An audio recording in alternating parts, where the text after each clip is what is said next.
Mr. Hagel, Hi welcome. there. Hi there. So my guest is John Hagel. I think I've said before, I don't often use the phrase needs no introduction. John should not, but for the one person in the audience who might not know John's background, John is the former co-director of the Center for the Edge for Deloitte. He's the founder of Beyond Our Edge LLC. He's a tremendous friend. John and I talk on a very regular basis, and he's got some tremendous insights about some of the process I think that we're going through in an era where there's some pretty fundamental changes in our lives and in our work. And you've got a new book, that's the journey beyond fear, to help people to understand how to sort of shift the calculus in so much of this the uncertainty that we have in this era. And so I want to go from what we talk about systemically with Arnie to talk about personally, just some of the ways that we can help people to be able to understand how they can navigate these so many of the phrases I use, John, are your phrases. So this big shift that so many of us are going through. So John, first off, welcome. Thank you. So much of my focus is on the future of work. You and I have these conversations all the time. What's your view of the future of work? I mean, what do you think of as some of the key elements that we need to be thinking about as we go through this big shift in work? Yeah, it's a topic obviously that's become central to everyone, and it's got so many different dimensions. Everybody talks about where is work going to be done, who's going to do the work. The one thing that I don't think is getting enough attention is what is the work that's going to be done? How is that going to change, if at all? And I believe it's going to change profoundly.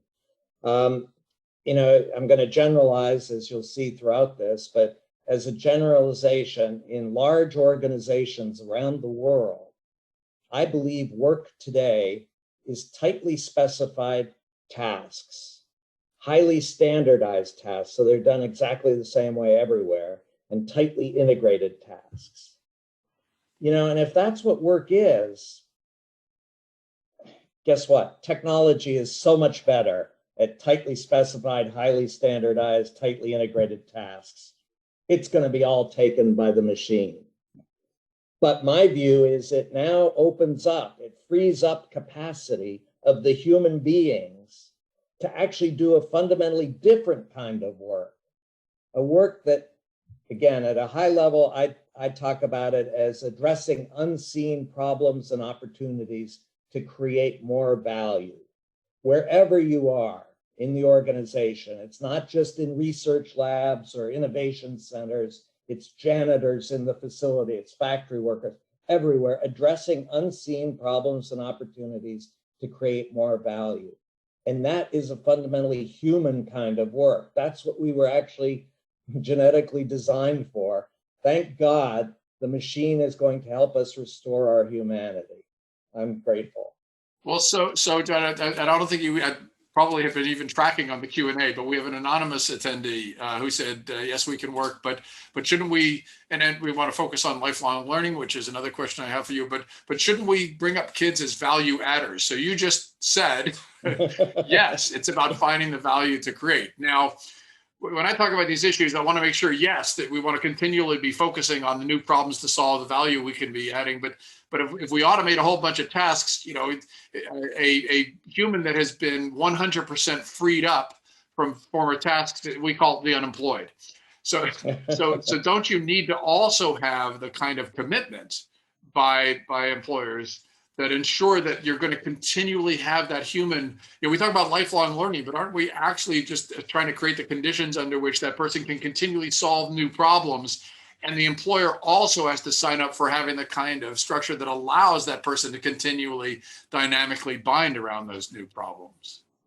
No, absolutely. I think that the challenge, you talked about the big shift, which has been a key theme in my work.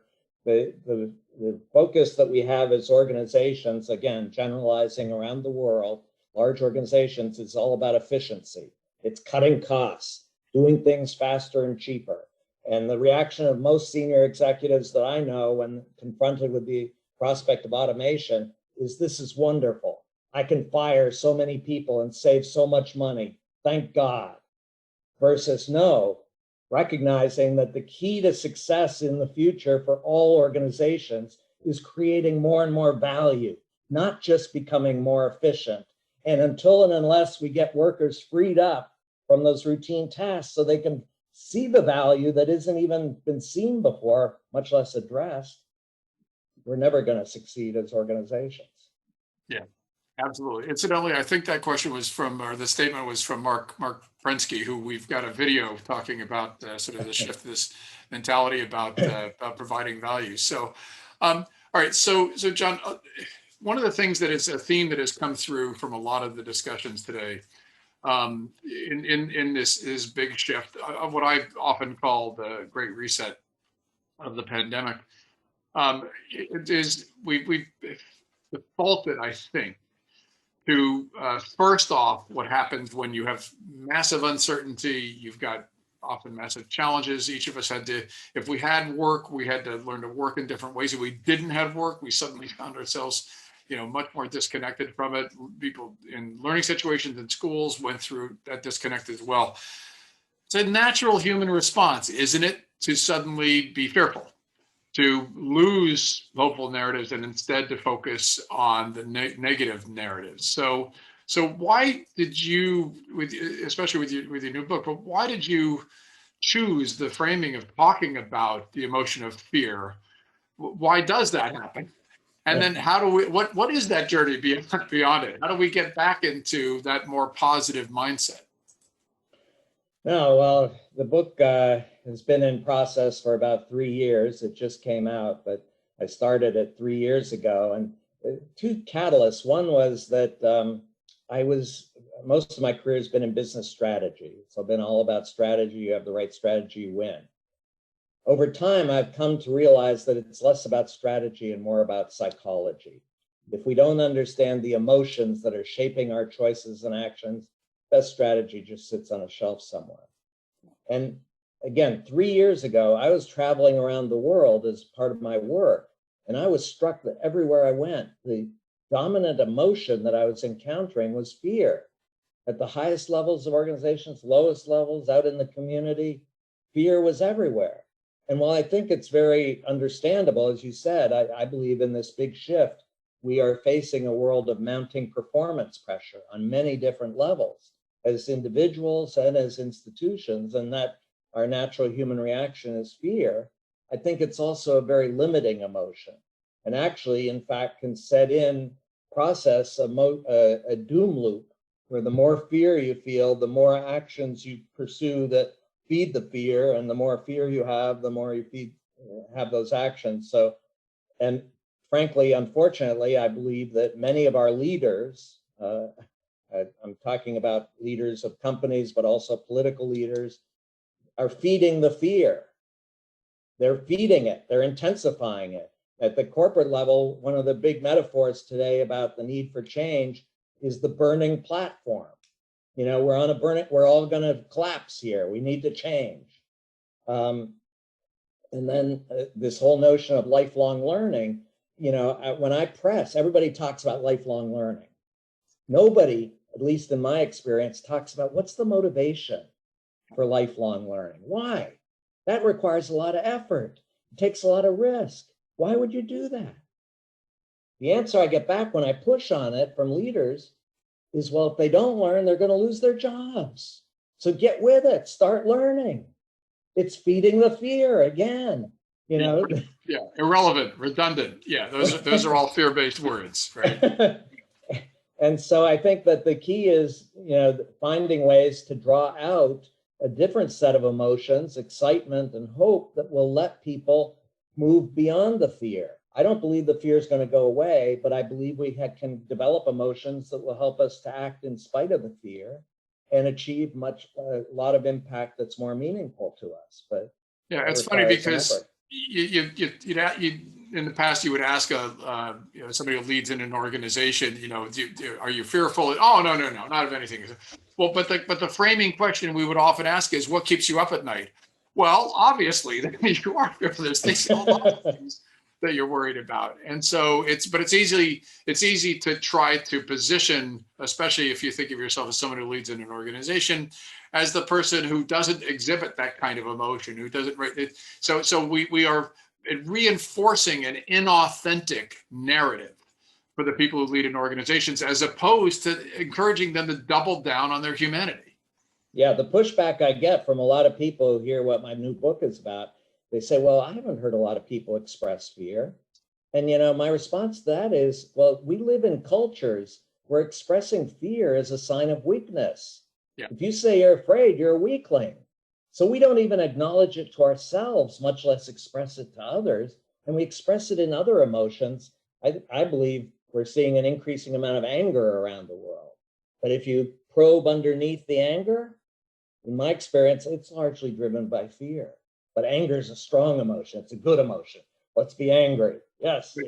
Yeah, no, we're being hacked. I mean, there's no question our psychology, they're going to talk about this, I think, in the neuroscience of work and learning. But our psychology is being hacked. And the methodology is the same. It's when you talk about, I think, I always say, polarization is to some extent is a scam, right? Because we're being hacked. We're being focused. We're being focused on this, them and us. But look, it's the same strategies all the same at the same time. Look at them. Look at what they're doing. They're attacking what you believe in and what you care about. It doesn't matter what the source is. It's all the same strategy, and it is fear-based. And so, but you talk about shifting the narrative. You don't say, okay, let's just focus from a systemic standpoint. You say, no, let's get into small groups. Why do you do that? And why is that something you would encourage others to do as they're exploring what that alternative can be? Yeah, I think part of it is just, I'd say that no matter how smart or talented any one individual is, they're going to learn a lot faster if they're part of a small group that really has different perspectives, different experiences, different ideas, and especially if we're talking about learning in the form of creating new knowledge, which is my focus on learning. It's not just, going to classes and that sort of thing. But I think the key in the small groups is, and the reason I emphasize small, typically 3 to 15 people at most, is because these people have to form deep trust-based relationships with each other. Because the key ultimately of these small groups, the key value is that they really can help us strengthen the emotions to motivate us to move forward in spite of our fear. And that's, I think, the key issue that we're missing if we just try to isolate. And again, with fear, our tendency is to isolate.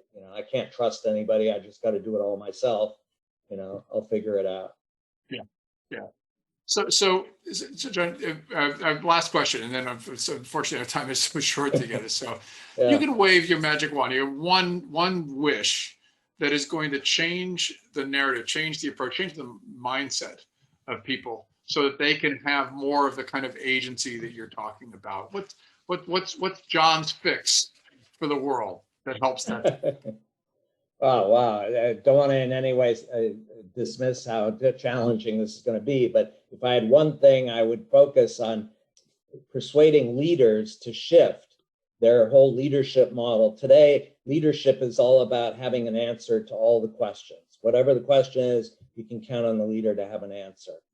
My belief is in the future of work and in scalable learning, we have to have leaders who will ask powerful questions and who will freely acknowledge they don't have an answer and ask for help.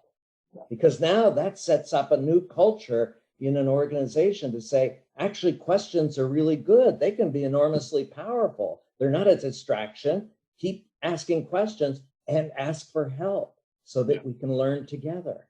That's brilliant. Right. Esther Wojcicki, our good friend, who's going to be in a session later on, who wrote the book Moonshots in Education, she just says the same thing from a learning standpoint. The teacher has to go from the sage on the stage to the guide on the side, the one with all the answers to the one with the best questions. So, John, it's tremendously inspirational.